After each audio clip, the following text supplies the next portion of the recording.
marked him out as different from the other children. And though Carlito's father is now dead, the old man Luis still meets with the younger man he knew as a boy. They still share a passion for the forest. Carlito's passion began 40 years ago, when, as a small boy, he followed his father into the forest to capture tarsiers for the pet trade.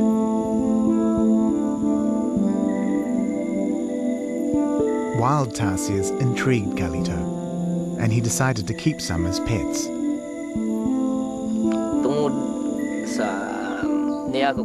As a child, I was always in the forest, so I got to know lots of animals.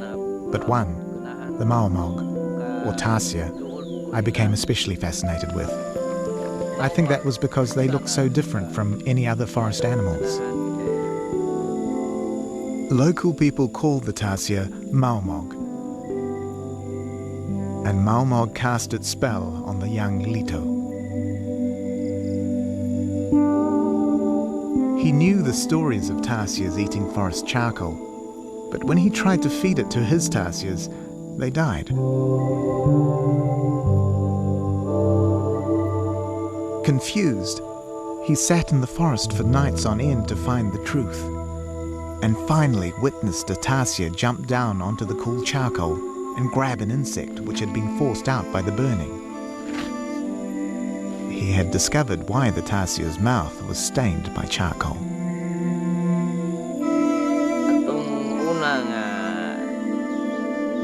People thought I was crazy because I'd always be in the forest trying to capture tarsiers.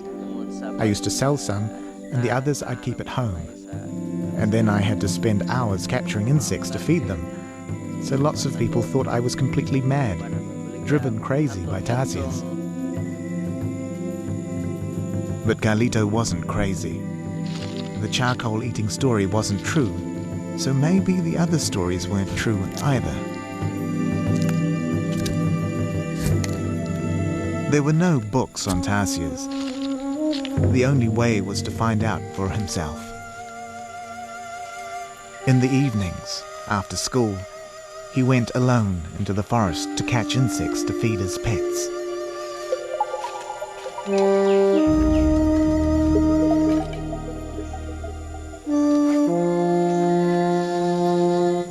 In those days, tarsiers were more common and easily caught. They were kept in cages before being sold as pets at the local market or sent to stores in far-off cities like Manila.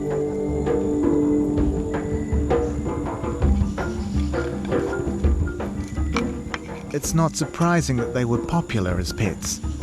They sit comfortably in your hand and have huge, appealing eyes. As he learnt more and more, the young Carlito soon found out that most of the pet tarsiers died within months. He decided that his days of hunting them to sell were over. With some fear, he told his father of his decision.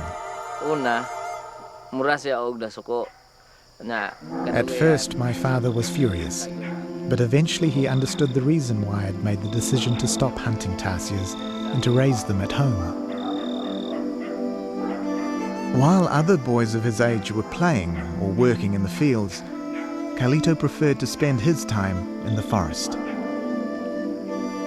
The villagers made fun of this unusual boy and his lonely obsession. They called him the monkey boy, and both adults and children ridiculed him. But Carlito ignored the jeering and kept going back to the forest. This was the beginning of his life's work with the little aliens. A life that would one day change the fate of tarsiers throughout the Philippines. In those days, people were most likely to see tarsiers as huddled, timid creatures in small cages. Unfortunately, they can still be seen this way today. With its cuddly toy appeal and wide eyes, many tourists, both local and foreign, want to cuddle one and perhaps take it home. Places like this are the only opportunity most people have of seeing a living tarsier, but the experience is not pleasant for the animal.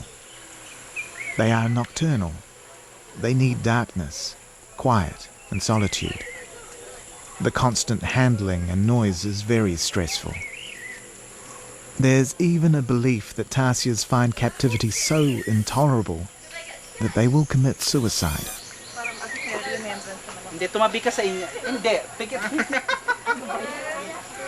These days, tourist attractions on Bohol have permits to keep a few animals, and often more are kept than the permit allows. But years ago, there were no laws at all. Lots of people used to hunt tarsiers to sell. Others would simply kill them, and people wouldn't listen to you when you'd tell them to stop. I could see that tarsiers were going, so I just made up the law to stop people hunting and killing them. In the markets, he'd tell people that a law had been passed against selling tarsiers. He even made up the fine and the prison sentence they risked if they didn't stop. Once ridiculed as the monkey boy, he was taken seriously as the tarsier man.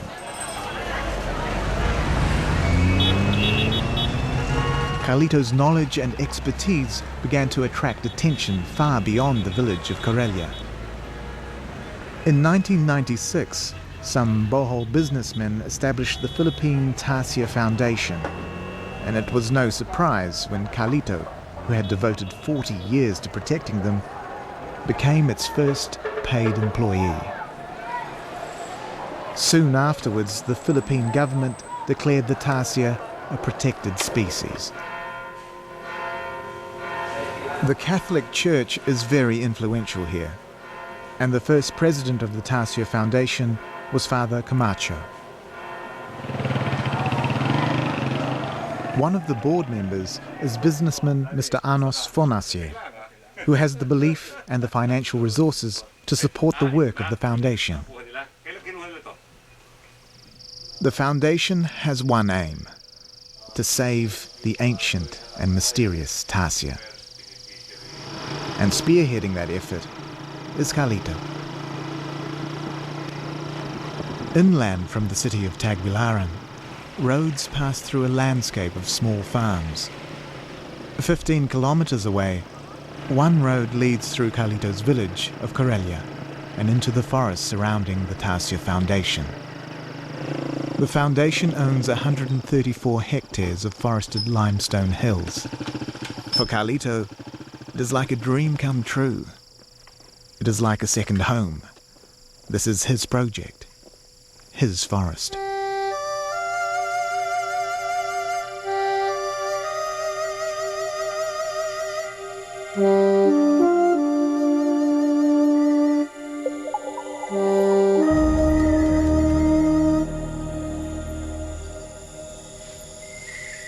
The man is doing the same job as the boy did 40 years ago. He still goes out at night, collecting insects for his tarsiers.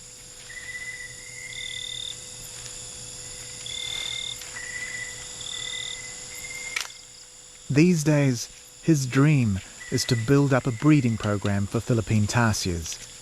If he succeeds, it will be a world first.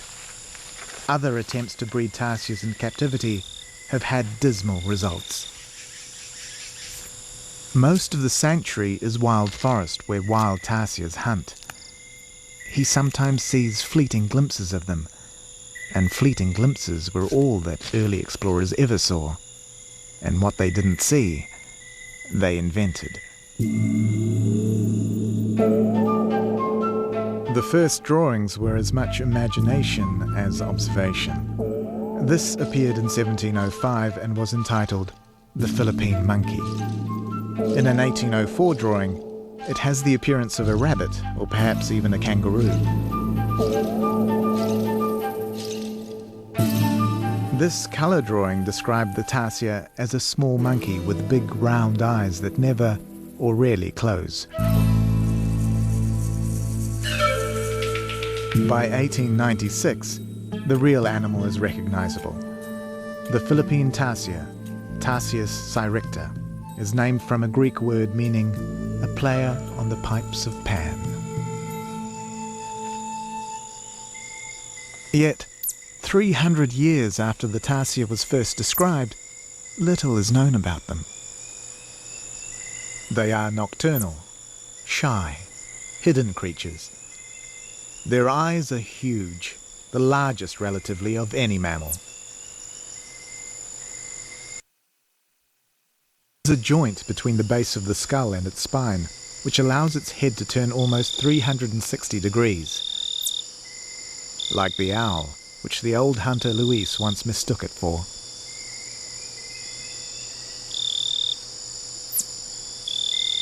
The tarsier hunts by using both sight and sound. Its mobile ears work together to pinpoint the exact location of an insect.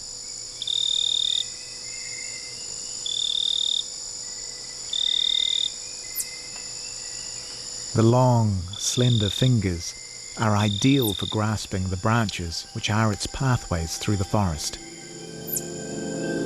The powerful hind legs give it strength enough to leap almost 3 meters, and its long tail is the perfect counterweight to help it balance.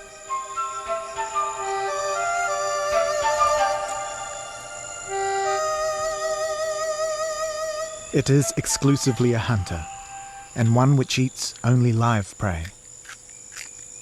And that was about all that was known.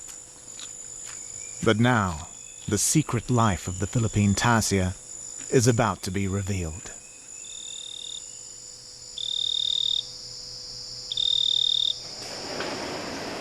Irene Abolida is coming to Bohol to make the first significant study of the Philippine tarsier in its natural environment. The rich diversity of unique plants and animals in the Philippines has evolved because each island has long been isolated by the sea. Irene was drawn to Bohol by the mystery surrounding the animal and the reputation of Carlito, the tarsier man. Okay, sige. Thank you. Starboard to starboard.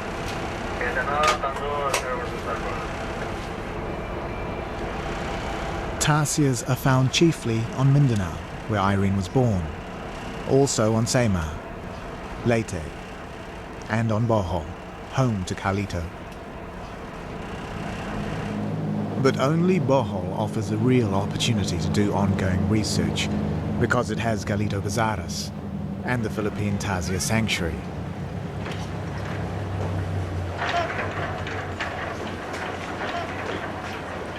So, finally, one March day, Irene arrives to learn more about the tarsier, motivated by the same curiosity which tantalized Carlito 40 years before.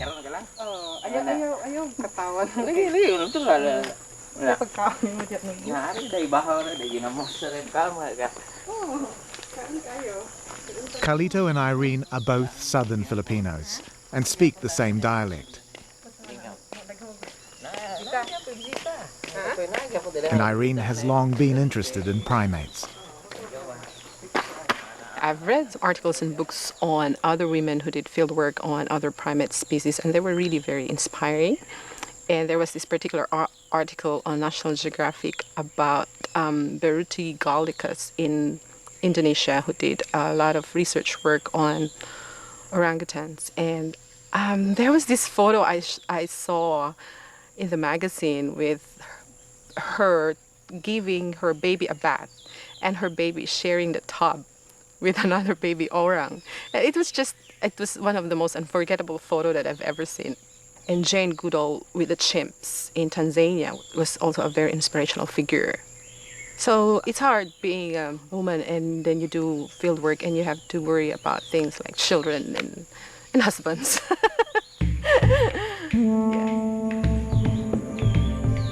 Her quest means spending long periods from her home in Manila, her veterinary business, her husband, and her 2 children.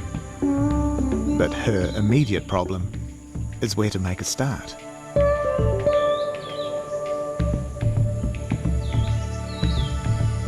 The sanctuary, dense secondary forest on steep hills, hard country to work in.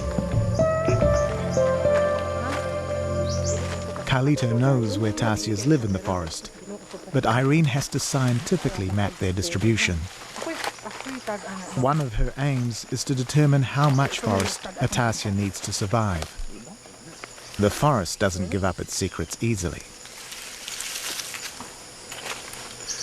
In order to accurately track the movements of individual tarsiers, she marks trees, takes the compass bearing, then measures the distance to the next tree in a straight line of sight. She does this tree after tree until she has covered 70 hectares of forest with a web of marked and numbered trees. Irene first tried to use the GPS tracking system, but soon found the forest canopy doesn't allow for an accurate enough satellite fix. She is forced to abandon modern technology in favour of a much simpler but more laborious system. 11.9 siya nung 296 to 297.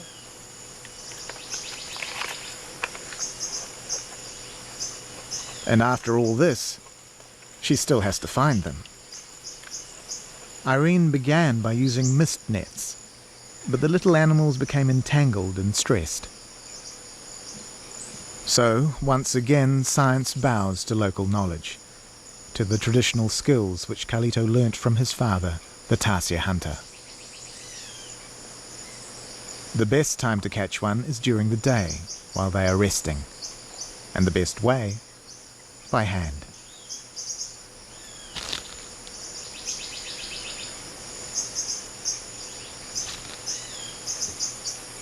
Leg length. Once the tarsier is caught, Irene can weigh and measure each animal. The length of the hind legs, 10.54. 10.54. length of arm, 96. body length, length of ear, 21. total length of body from the top of the head to the tip of the tail, and the tail itself, which can be more than 1.5 times the length of the tarsier's body. In all, she takes 16 measurements, and each animal is then released. 21. She identifies and measures 6 females and 4 males. 10 little aliens are about to share their secrets, which may benefit all of their kind. To enable Irene to find her tarsiers, each is fitted with a radio collar. It looks large and awkward, but collar and transmitter weigh only 8 grams. It's designed so that it doesn't hinder the tarsier's activities, and so it can't remove it. Once the collar is secured, the transmitter is live. A battery will last almost 4 months. When Irene has completed her study, each animal will be recaptured and the collar removed. Satisfied that the collar is safely attached, the tarsier is carefully put back where it was found.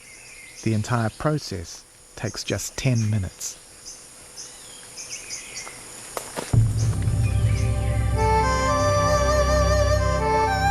But now she has to track them at night.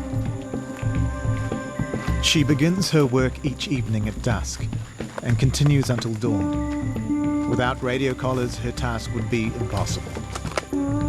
By the dim light of a torch, for months on end, night after night, Irene and her helpers collect the information she needs.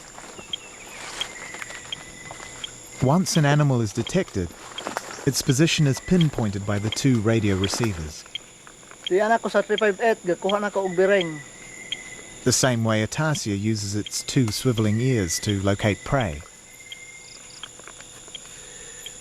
Every sighting is related back to one of the marked trees, and gradually a picture emerges of each tarsier's territory. Carlito has long known that males and females without babies live solitary lives, that tarsiers are most active at dusk and dawn, crisscrossing their territory in search of food, and Irene's study scientifically confirms all this. Tarsiers may travel close to 1.5 kilometers every night. That's a lot of energy for such a small animal. So they fortify themselves with 7 or 8 insects during the hours of hunting.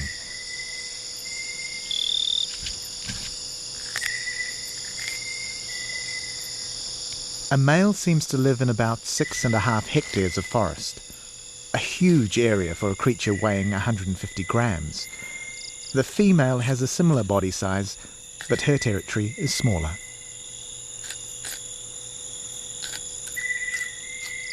The male's home range may overlap that of 2 or 3 females. Irene assumes that males will mate with more than one of them. These findings are all new and vitally important if Carlito and others are to design the tarsiers' future in forests that are shrinking. That's not easy for an animal that has lived for many millions of years under these skies.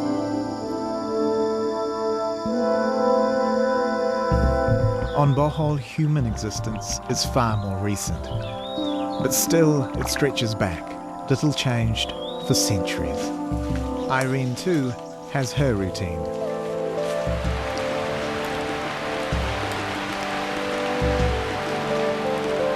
The little aliens have more problems with the rain than getting wet. Their sensitive hearing amplifies the sound of rain on leaves, making insect hunting nearly impossible.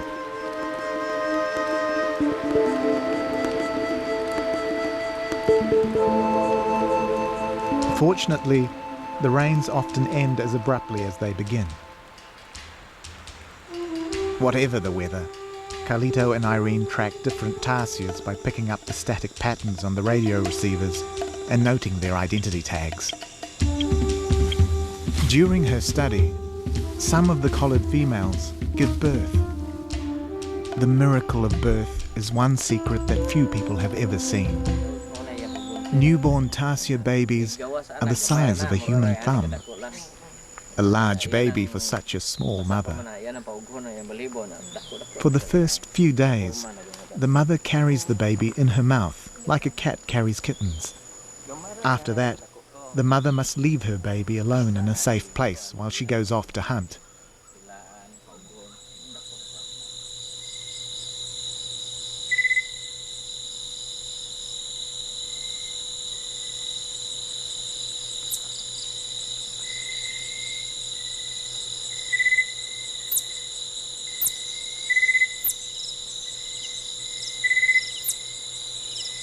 Like many human babies, it seems that tarsiers are born with blue eyes, which change to brown after a few weeks.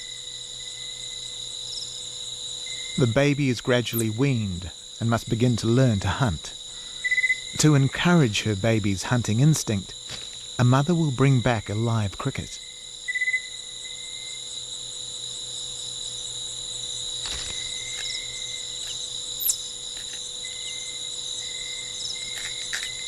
The sooner it can hunt for itself, the better for both of them. It is a burden on the mother providing for 2, and an infant left alone could be in danger.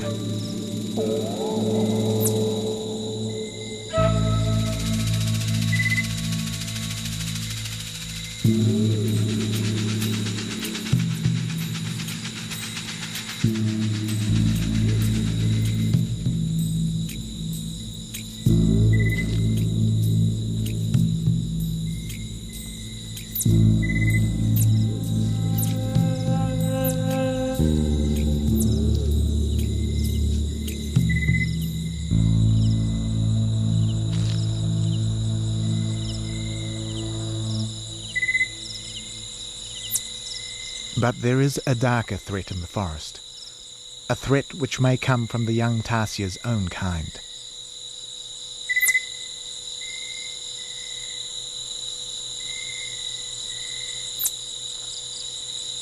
This forest can be the scene of brutal murder.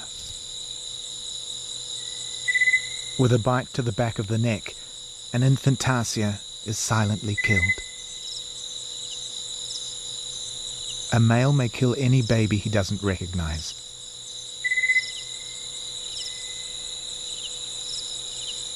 His crime of instinct means that the dead baby's mother will quickly come back into season and he can mate with her, and the next offspring will be his. Many primates practice infanticide, and the tarsier is one of them. Carlito has never seen this before, but he knows of a saying among the old bohol hunters that you never see a dead tarsier in the forest. And they have their own explanation. Usa po siya sa mga ngayam. One hunter told me that he'd seen a dead tarsier being carried by other tarsiers, Tarsier nga and that patay. they covered the body with stones. But in all the time I've been in the forest, I've never seen anything like that. Ilang gidayungan. The tarsier is under more threat than just the disappearance of the forest. There are new and introduced predators on Bohol. Carlito patrols the fence around the sanctuary in an effort to keep out these predators, particularly cats.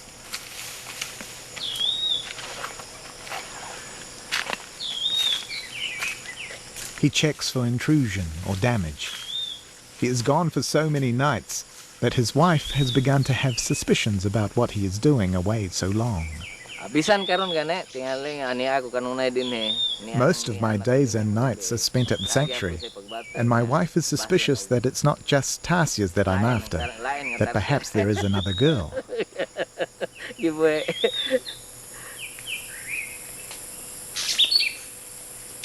But Carlito's passion is for his work.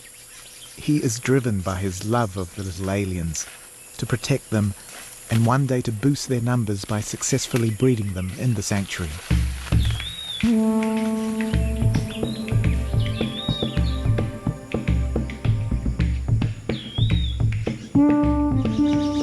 One of Irene's urgent tasks is to find out which trees best suit the tarsier. The forests are shrinking fast.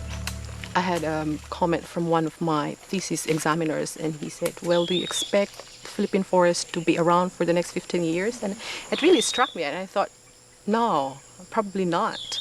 Well, there will probably be a scattering of few secondary forests, but primary forests definitely gone forever. So I thought I would do a bit of my own contribution and make a difference. If she can identify the trees which insects like, they can plant more of them to help prevent a looming disaster. Carlito knows the local names for all of them, and with his help, Irene finds over 100 species in the sanctuary.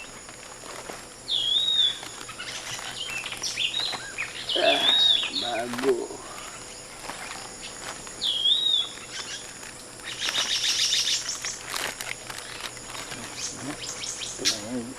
Irene has concluded her research. Her fieldwork will go towards a master's thesis, the first long-term scientific study of the Philippine tarsier in the wild is all but complete. But first, she feeds the mountains of data painstakingly gathered over 8 months into her computer.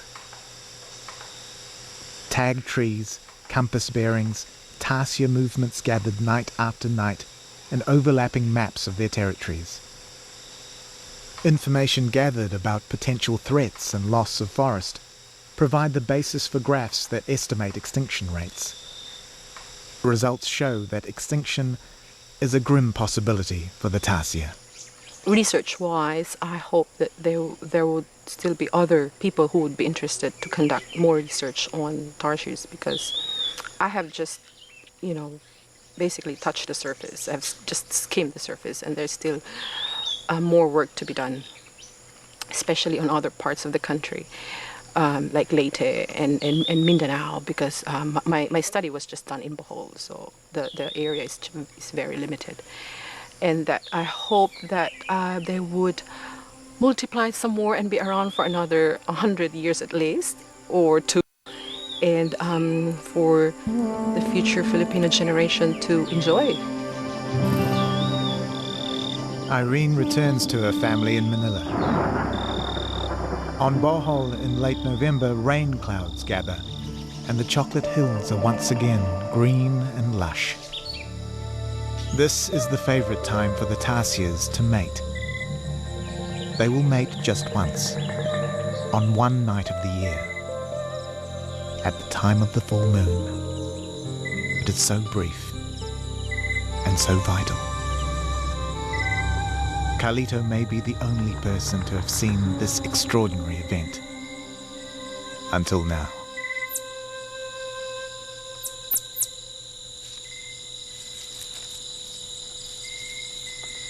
In early December, just one night after full moon, a male tarsier finds a female in season. There is little subtlety in his approach. He simply pursues her from branch to branch. She tries to avoid him.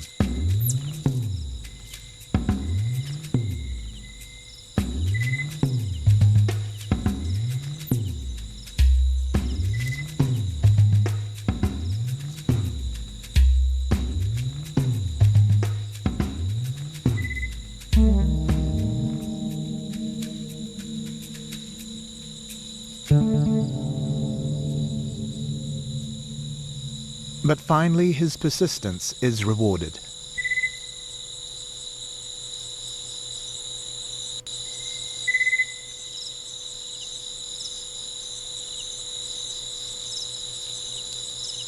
And then she pushes him away. That's it, Romeo, for another year. The male keeps on trying, but she will mate only once.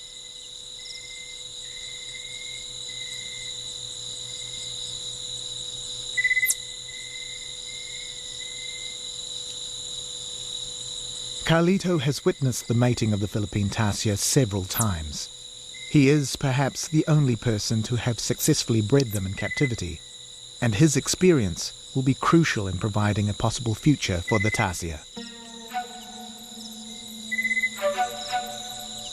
The tarsier gives birth to only one infant at a time. This slow reproduction rate is just one problem for its survival. The diminishing forest is a greater one.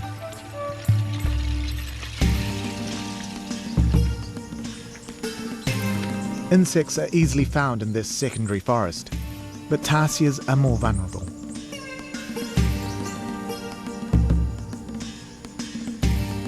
Will 40 million years of evolution be snuffed out in just a few short decades?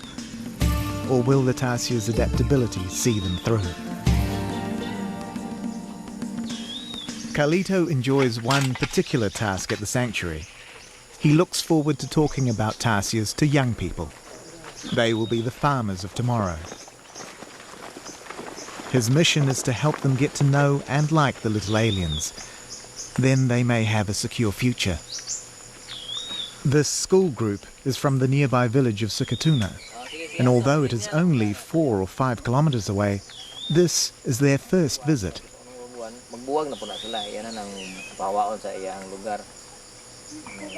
The tarsier has become so rare that many children have never seen one before.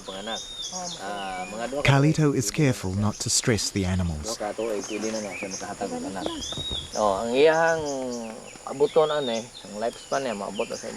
Even though it is awake, it wants to remain on its sleeping tree. Carlito doesn't have to work hard to win over young hearts and minds. The tarsiers do that on their own. It's also a chance to pass on the knowledge he discovered as a boy. Sa foundation natay 7.4 hectares sa timberland sa reserve area natay. These visits are the opportunity for today's children to ask the tarsier man questions. What sound does it make? Ang tarsier ang maumag na ana sa tingog. Naiyang tingog nga murag manitset, whistling sound. Mao na yang tingog. Dili po nato.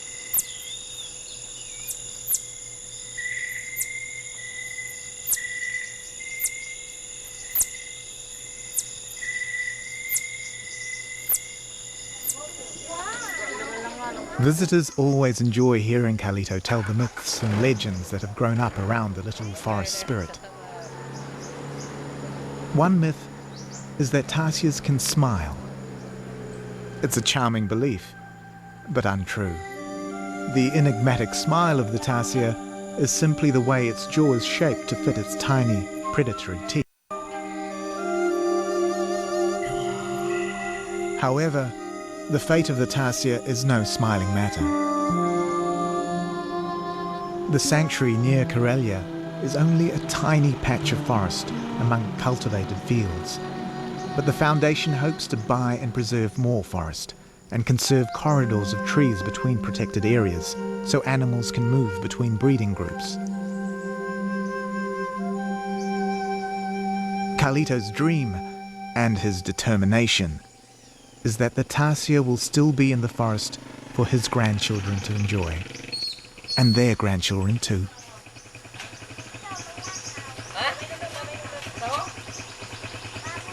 Bye-bye!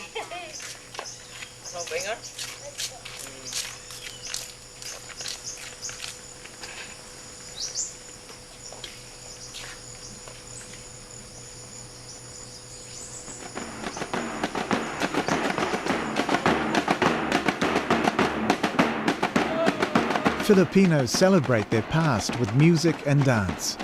An annual festival in Tagbilaran commemorates the Spanish arrival in Bohol in 1521. The people are particularly proud that all those centuries ago, they were the first in the region to seal a pact with the Spanish. A pact that was sealed in blood.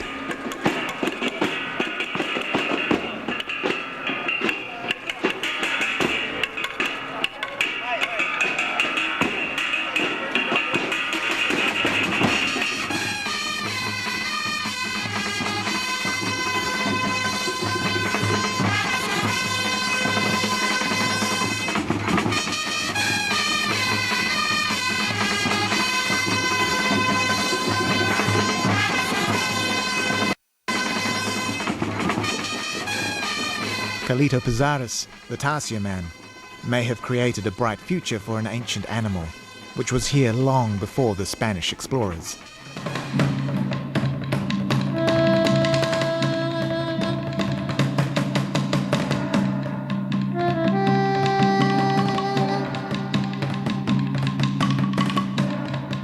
At the turn of the millennium, a new dance based upon the movements of the tarsier was created. It is now part of the culture and proudly performed. It's a celebration of a tiny creature, and the movements of the dancers seek to capture the powerful soul of the little forest spirit.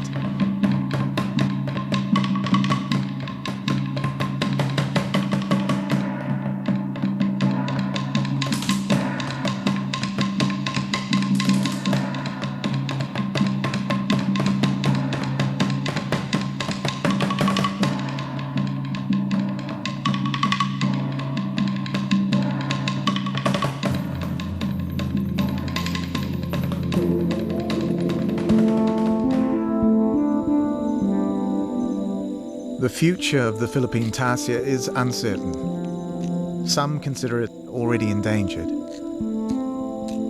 Carlito has seen the numbers diminish greatly in his lifetime. But his dedicated work in one small sanctuary may yet help save the Philippine tarsier on all of the islands where it lives. And why not? If long ago in the forests of Bohol, a small boy had a dream to bring help to these spirits of the forest, then why shouldn't that dream come true?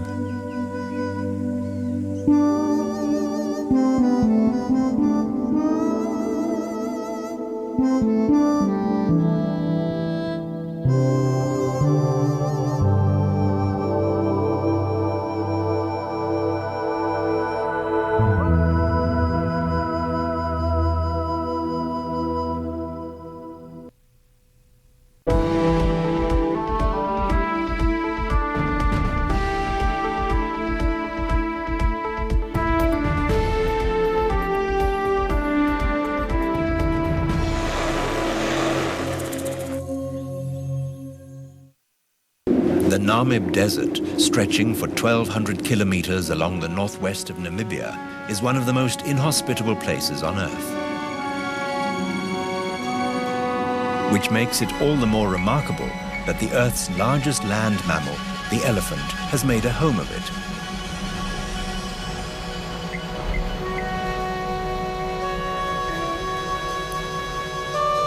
Although the desert elephant is not a true subspecies of the more common African elephant, they have undergone some necessary physiological and behavioral changes in order to survive in this rugged and hostile terrain. Wider feet are used on sand, much the same as snowshoes on snow. A smaller body, important for desert survival as it minimizes water loss, makes their legs look longer and thinner than the more common savanna elephant. In startling contrast to the dry Namib, the lush rainforests of Ghana in West Africa are home to a completely different sort of elephant. Forest elephants, while smaller than their southern cousins, have oversized ears and specially adapted tusks straighter than other elephants to avoid getting snagged on the forest growth. Perhaps the luckiest of all elephants are those residing on the banks of the Chobe River in northern Botswana. Wallowing and splashing about in cool water is perhaps an elephant's favorite pastime. So it is indeed a quirk of nature that these desert elephants have settled and adapted so well in this waterless environment.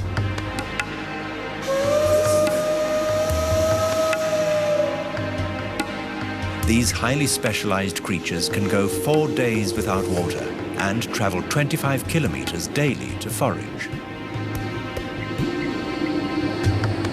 To find water here is a major challenge, and it's very seldom found on the surface.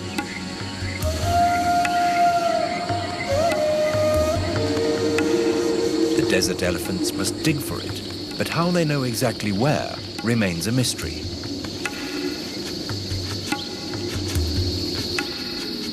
Either communicated through generations or an uncanny ability to sense exactly where to dig, these desert dwellers always seem to know exactly where they will find their next drink.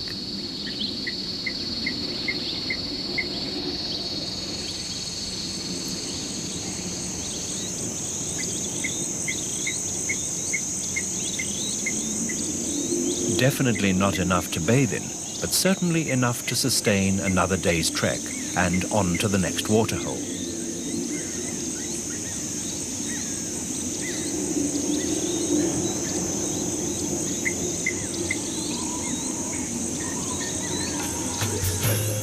The Namib Desert is linked together by many dry riverbeds, which the elephants use as their personal highways. These dry channels see water for a short period once a year and are the best place for a desert dweller to find much-needed food. Unlike most other elephants, the desert variety seems to sense that they cannot just push over trees, nibble on the juiciest bits, and then move on.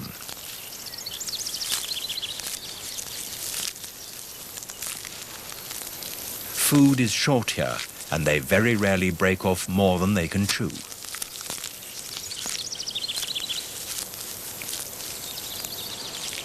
In this case, their bark is worth every bite and contains the much-needed nutrients a desert elephant needs to survive.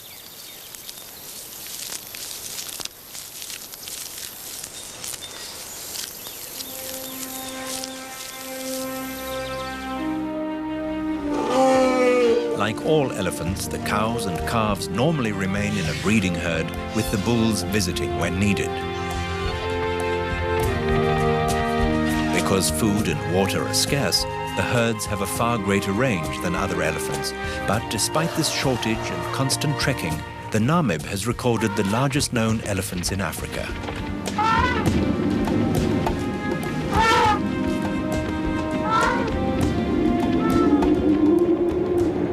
For a calf, life here in the desert is harsh, and survival lessons are perhaps the most important in the class curriculum.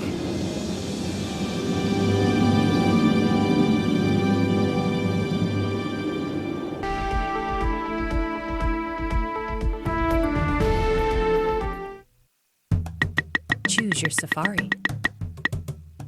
Flightline.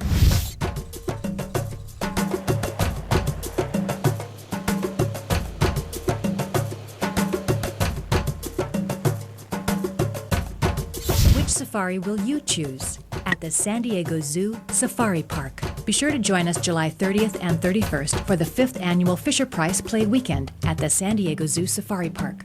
All Fisher-Price events are free with parking. Afternoons, get your world news on KCET, starting at 4 with Al Jazeera English News. And then the Israeli perspective from IBA at 4:30.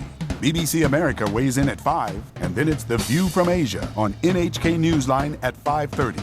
BBC World News reports live at 6, and then Al Jazeera wraps it up at 6:30. Get a view of the world from the world's point of view. Weekdays starting at 4 on KCET. Rethink TV. Huel encounters a fair of exceptional beauty. And there you've got your 22 oak-studded acres. Wow, this is absolutely beautiful. It's a great hometown fair. Well, they got a little bit of everything going on at the Monterey County Fair. Tomorrow at 7:30 on Huel. Wednesday on SoCal Connected. Drones, the wonder weapons of the 21st century. We think non-military markets have huge potential for unmanned aircraft systems. But are they ready for civilian duty in the skies over LA? That's next time on SoCal Connected, Wednesday at 8:30 on KCET. Thursday, did you miss your first appointment with the doc? How would you describe your interpersonal skills? I did not come here to be ridiculed. Go away! Hold that and shut up! Then reschedule with doc episode. Oh, Martin, let's face it, you piss people off wherever you go. So how are you finding us? Irritating. Catch the very first Doc Martin. Thursday starting at 8, only on KCET. I'm Christy Lemire. And I'm Ignaty Vishnevetsky. This week, the new Transformers movie. Where were you when they took over the planet? And Tom Hanks and Julia Roberts in Larry Crown. Do you need a ride? On Ebert Presents at the Movies. Sunday at 8:30 on KCET. Every Sunday night at 9, KCET presents A Night at the Movies, featuring old favorites and new classics, presented without interruption. And this Sunday, You in Mississippi now. in 1964, America was at war with itself.